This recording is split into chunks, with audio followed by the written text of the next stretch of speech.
अच्छा, मेरे हस्बैंड को ना उपमा कभी भी पसंद नहीं था, लेकिन जब से मैंने ये वाली रेसिपी बनाई है ना, पहली बार उन्होंने पूरी प्लेट फिनिश कर दी है, और वो भी बिना कुछ कहे।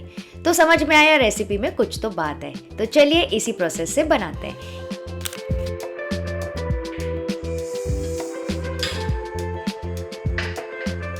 यहाँ पे मैंने लिया है 1 कप भर के सूजी, और ये जो है ना जाड़ा रवा कहते हैं इसको मुंबई में, मोटी वाली सूजी मैं यूज़ कर रही हूँ। इसको ना पैन में डाल के ड्राई रोस्ट कर लेंगे लो फ्लेम पे। आप चाहे तो यहाँ पे रोस्टिंग के समय 2 टीस्पून घी भी डाल सकते हैं, बढ़िया सी खुशबू आ जाएगी।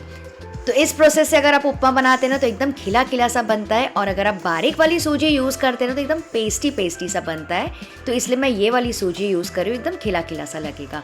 कलर हमको बिल्कुल नहीं चेंज करना है, बस इसकी जो नमी है ना वो ख़त्म हो जाए और थोड़ी सी सूजी फूल जाए। हल्की सी खुशबू आ रही है तो ये हो गया। इसको निकाल के बोल में डाल के रख देंगे। फिर पैन में मैं डाल रही हूँ 1 टेबलस्पून तेल, और साथ ही खुशबू के लिए डाल रही हूँ 1 टेबलस्पून घी भी। अच्छा, इसमें मैं डाल रही हूँ 1/4 कप कच्ची वाली मूंगफली। इसको भी फ्राई कर लेंगे लो मीडियम फ्लेम पे। नॉर्मली क्या होता है ना, कलर ऊपर से जल्दी आ जाता है, लेकिन अंदर से ना कच्चापन रह जाता है। तो इसको आराम से लो मीडियम फ्लेम पे फ्राई कीजिएगा, करीबन 2 से 3 मिनट लग जाएंगे। और उसके बाद ये देखिए मैं डाल रही हूँ 8 से 10 काजू, जिसको मैंने हाफ में किया है। ये भी इसके साथ ही जल्दी पक जाएंगे आखिरी 1 मिनट में। इसको भी फ्राई कर लेंगे। तो इन दोनों चीज़ों को ना बढ़िया सा गोल्डन ब्राउन और क्रंची करना है।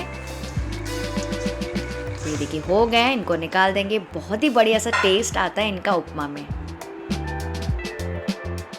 अब इसी पैन में थोड़ा सा घी और तेल रह गया, तो इसमें मैं डाल रही हूँ 1 टीस्पून राई, 1 टीस्पून जीरा, दोनों को अच्छे से क्रैकल होने देंगे।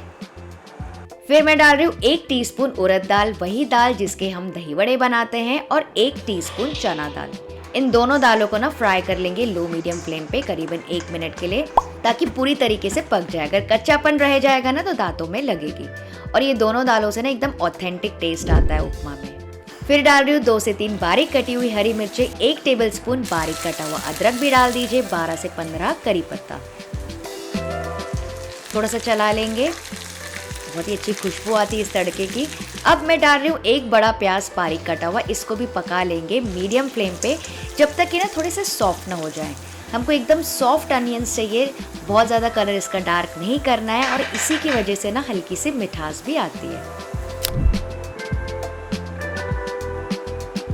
तो बस इसको मैंने 2 से 3 मिनट भूना, बहुत ज़्यादा डार्क नहीं करना है, कच्चापन इनका निकल गया है। तो इस स्टेज में हम डाल देंगे सारी वेजिटेबल्स।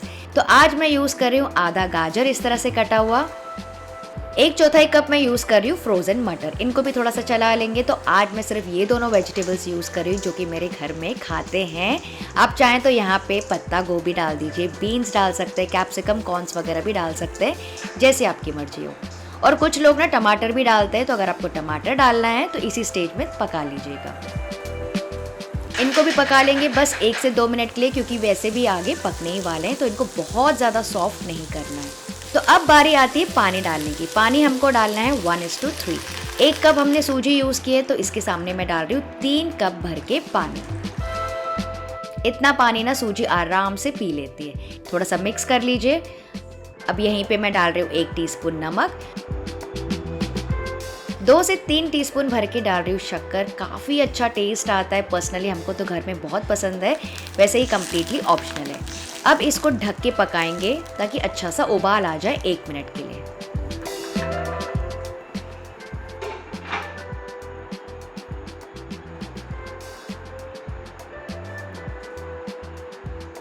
तो ये देखिए कितना बढ़िया सा उबाल आ गया। सारी सब्जी और तड़के का जो फ्लेवर है ना पानी में अच्छे से आ गए।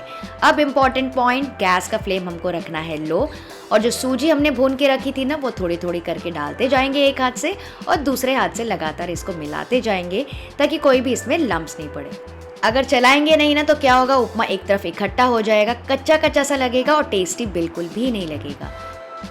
तो ये देखिए जैसे जैसे मैं मिलाती जा रही हूँ सूजी पानी को पीते जा रहा है और एकदम फूलती जा रही है और उसको एब्जॉर्ब करती जा रही है। तो पूरी सूजी मैंने मिला दी। तो ये देखिए काफ़ी सारा पानी सूजी ने एब्जॉर्ब कर दिया है। और इसी प्रोसेस से अगर आप बनाएंगे ना तो उपमा एकदम खिला खिला बनेगा। तो सूजी को ना आप ज़्यादा क्वांटिटी में भी भून के रख सकते हैं। उसके 2 फायदे हैं। सूजी में कीड़े नहीं पड़ेंगे और साथ ही जब भी आपको उपमा बनाना है आप डायरेक्टली रोस्टेड सूजी यूज़ कर सकते हैं। तो अब इस स्टेज में इसको ढक के पकाएंगे 4 से 5 मिनट के लिए लोएस्ट फ्लेम पे। तो इससे क्या होगा, सूजी पूरी तरीके से पक जाएगी और फूल के सेट हो जाएगी। चलिए चेक करते हैं। ये देखिए सूजी कितने अच्छे से सेट हो गई है। अगर इस स्टेज में आपको ऐसा लगे कि ड्राई लग रही है तो थोड़ा सा पानी और डाल सकते हैं, क्योंकि क्या होता है ना, सबकी सूजी थोड़ी अलग अलग होती है।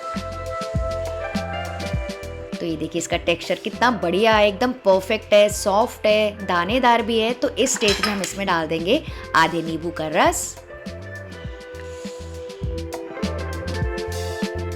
और पहले जो मूंगफली और काजू हमने फ्राई किए थे वो डाल देंगे और थोड़े से टॉपिंग्स के लिए बचा लेंगे। तो आप अपने घर में उपमा कैसे बनाते हैं मुझे कमेंट करके ज़रूर बताइएगा, प्लेन या फिर वेजिटेबल्स के साथ। तो बस इसको बहुत ज़्यादा नहीं पकाना है अभी, वरना ड्राई हो जाएगा। अब एक और मोस्ट इम्पॉर्टेंट चीज़, 1 टेबलस्पून भर के डाल रही हूँ घी और फ्रेश धनिया। मिक्स कर लेंगे। आप चाहें तो यहाँ पे गैस का फ्लेम ऑफ भी कर सकते हैं और अगर आपको नारियल पसंद है ना तो यहाँ पे थोड़ा सा ग्रेटेड नारियल भी डाल दीजिए, वो भी काफ़ी अच्छा लगता है। घी से बढ़िया सी खुशबू आ जाएगी, फिनिशिंग और शाइन भी आ जाती है।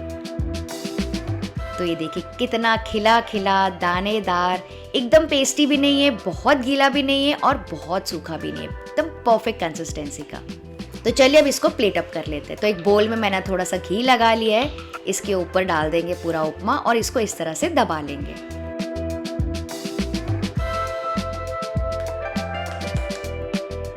और फिर इसको अपसाइड डाउन करके, मतलब कि उल्टा पलटा के इस तरह से टैप टैप करके निकाल देंगे।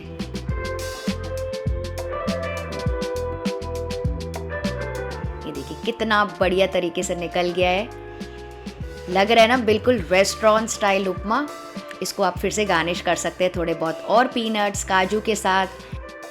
आप चाहें तो नींबू के टुकड़े रख सकते हैं, आप चाहें तो अनारदाना भी डाल सकते हैं, लेकिन आज मेरे पास नहीं था तो मैं स्किप कर रही हूँ। तो देखा आपने, बहुत ही न्यूट्रिशियस उपमा आप घर पे भी आसानी से बना सकते हैं। कितना बढ़िया टेक्सचर आया है, माउथ मेल्टिंग।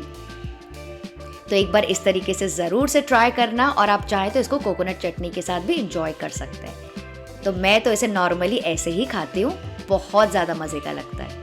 तो अगर आपको आज का वीडियो थोड़ा भी अच्छा लगा तो लाइक, शेयर और सब्सक्राइब करना मत भूलना।